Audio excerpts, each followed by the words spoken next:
welcome back to another video. Today was just chilled, man. I was watching an interesting show. I don't know if it's a show, but it's an interesting video. But the guy who was reviewing a book called Not to Die Alone, I think. So it was just interesting that I should just play some clips and then maybe have a discussion on it, right? So there's a section here that says why is dating hard in this era or in our time, you know? So let's just hear a little bit of what they talk about here and then we'll get into it. Part one, why is dating so hard? So to be honest, every era has had some kind of issues when it comes to dating and finding love. It's one of the foibles, I think that's the right word, of the human experience. But what Logan says is that there's like four main reasons why dating in the modern day, in 2021, 2022, whenever you're watching this, why dating is particularly hard for us. Firstly, and this is probably a good thing, we do define our personal identities more so than we did in the past. In the past, there was a lot less personal agency. You would kind of have these expectations thrust on you. You'd become a doctor because your parents told you to become a doctor. You'd marry this person because your parents told you to marry that person because they happen to own the plot of farmland next to you. These days, we don't quite do that. Especially in the West, we are very individualistic. We want to build our own personal identities. And so, in a way, the person we marry, like the way we find love, is a huge part of that personal identity thing, which is kind of hard today. Secondly, it's hard because we've just got way too many options. Again, back in the day, you would just marry the person that you met in your neighborhood. But now, with all of the apps, and trust me, I would know, I have premium accounts on all of the apps. With all the apps, there's just way too much choice. There's this concept in social behavioral economics called the paradox of choice, which is that you would think that the more options you have, the easier it becomes to find the perfect option. But actually, in studies, if, for example, you give people a choice of 4 bits of jam to choose from, or a choice of 24 bits of jam to choose from, the people who are confronted with the 24 bits of jam are unlikely to make a decision about any of them. Whereas the people who are confronted with 4 are like, oh, strawberry jam sounds good, I'm going to take that. I'm not comparing dating to choosing a flavor of jam. But the point is, we just have way too many options at our fingertips, and that weirdly makes dating harder than we would think. Thirdly, we've got the social media thing. Now, this is a problem sometimes when it comes to dating, because we see the highlight reels of other kind of couples. We see these people on Instagram with their really cute photos. We see these couples on YouTube during Q&As. We see all these couple blogs. I've been watching a lot of couple blogs recently, don't ask why. And they really show the highlight reels of their lives. And so when it comes to dating, it's like, oh my God, I need to be able to find someone for whom I feel that sense of like love that those people, that YouTube couple seems to show with one another. Oh, Jess and Gabriel, they're so cute together. Matt and Abby, they're so cute together. How do they do it? Monica and Sam, oh my God. Like, we see all these comparator things. And even if it's not like famous YouTuber couple bloggers, Casey and Candice, it's our friends on social media, you know, engagement photos, all that kind of stuff. It's so easy to compare our failures in dating with other people's highlight reels, like our behind the scenes with their highlight reels, that makes trying to find the right person this like social really high stakes decision. It's a trap. That level of comparison just wasn't really there back in the day. And fourthly, dating is quite hard because it's actually a pretty big decision. Like Sheryl Sandberg, the CEO of Facebook, says famously that the person you marry is the single biggest decision you'll make in your career because it just has such a huge impact on your career, your life, all that kind of stuff.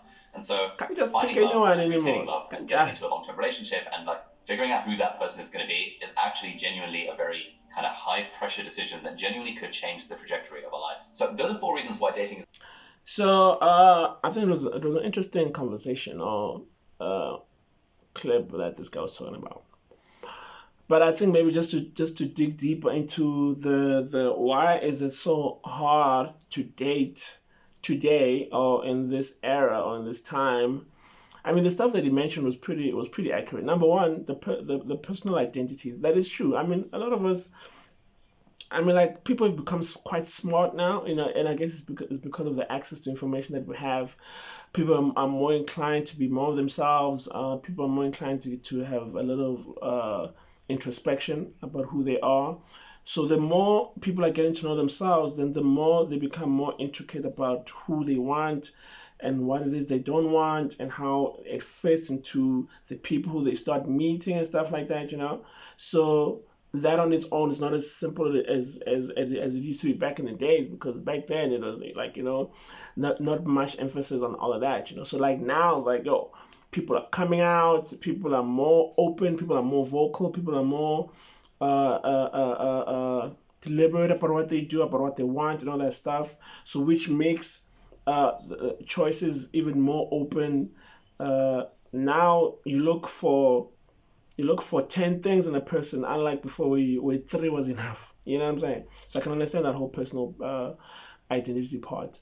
And then the other one, number two, I think you mentioned was I think you mentioned social media as well. Social media is a big thing now. I think it's also one of the biggest uh, killers of relationships because it does give that false perception of how relationships are. Because, like the guy said, people are trying to live the highlight reels of other couples which they see online, or there's all this information about how relationships are supposed to be.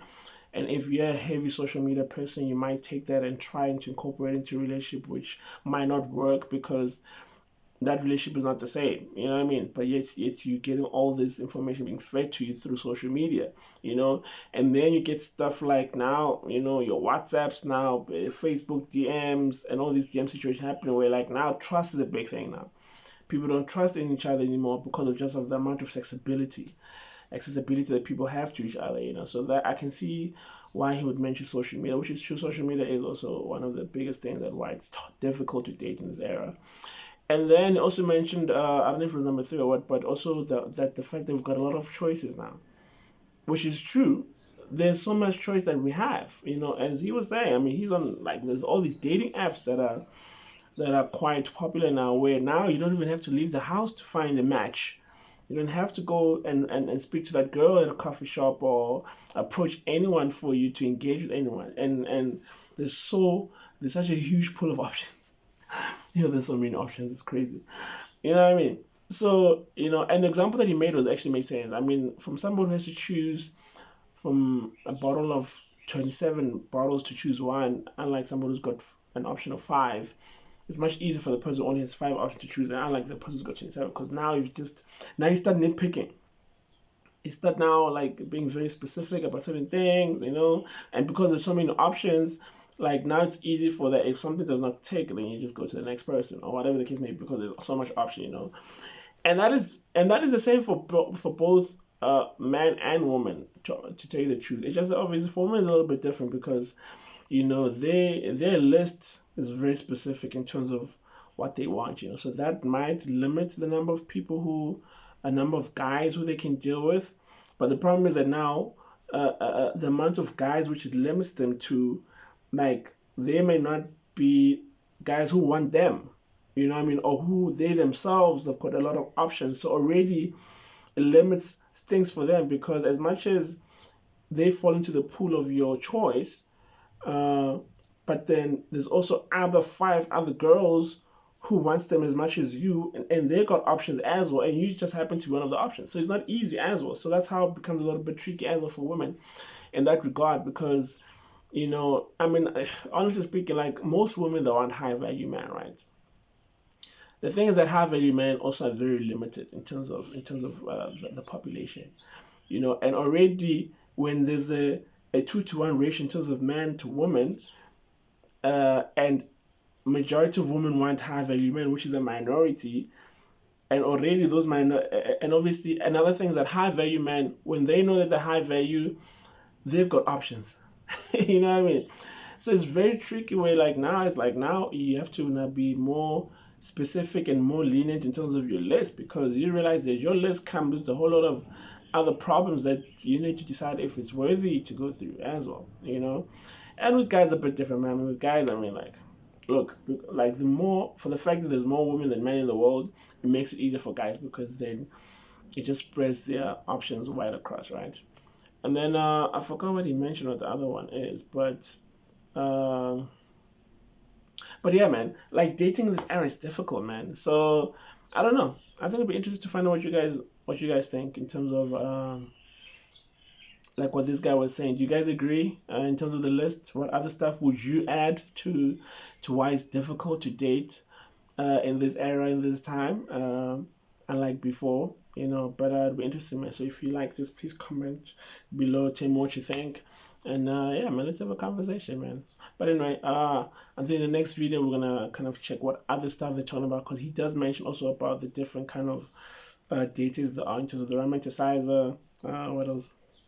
The hesitator, and the maximizer.